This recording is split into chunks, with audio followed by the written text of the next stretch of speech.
Beauty in madness. Together we are one. The paintress.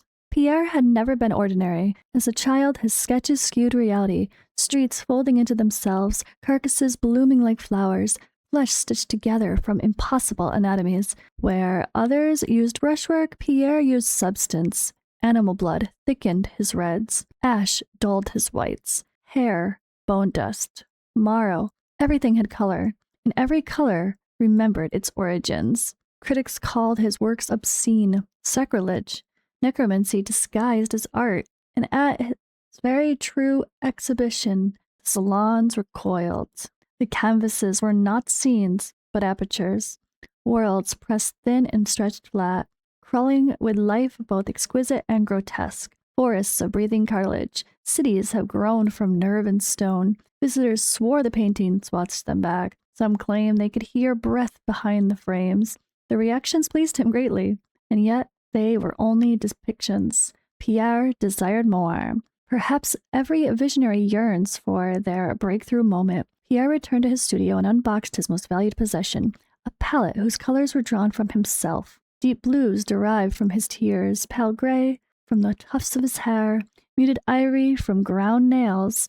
Each pigment carried memory, texture, and intent, fragments of himself waiting to be reshaped. But more was needed. To create life, to draw forth the impossible, Pierre cut into his own flesh. Blood mixed with pigment. Muscle became texture. He painted slowly, deliberately, unflinchingly, as he trembled and bled. This was culmination, a mastery. Each stroke hurt, each stroke thrilled. When the work was complete, the canvas breathed. He stepped free of it, warm, whole, luminous. Rosalia, drawn from him, shaped by him, and carrying something of him in every movement. The cost of life had been high, the great pain, yet the pleasure impossible to ignore. The two were bound from the first breathless moment. Pierre did not hide Rosalia, he adorned her, taking her throughout the land like a king wearing his crown jewel. He showed her the world, art, music, language, wonder, when she showed him what she had learned, and their souls aligned. However, where Pierre could only paint worlds, Rosalia could enter them. With hands clasped, new thresholds opened.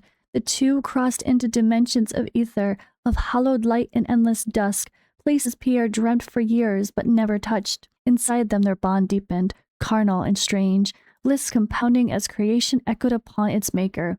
Yet the curse was relentless.